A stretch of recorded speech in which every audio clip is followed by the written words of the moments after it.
માનનીય પ્રધાનમંત્રીશ્રીનું મિશન છે ને વિઝન પણ છે કે ઘર ઘર ખેતરે ખેતરે પ્રાકૃતિક ખેતી થાય.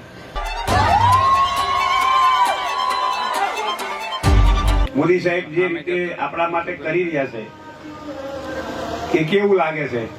મારા માટે બહુ સારું છે સર.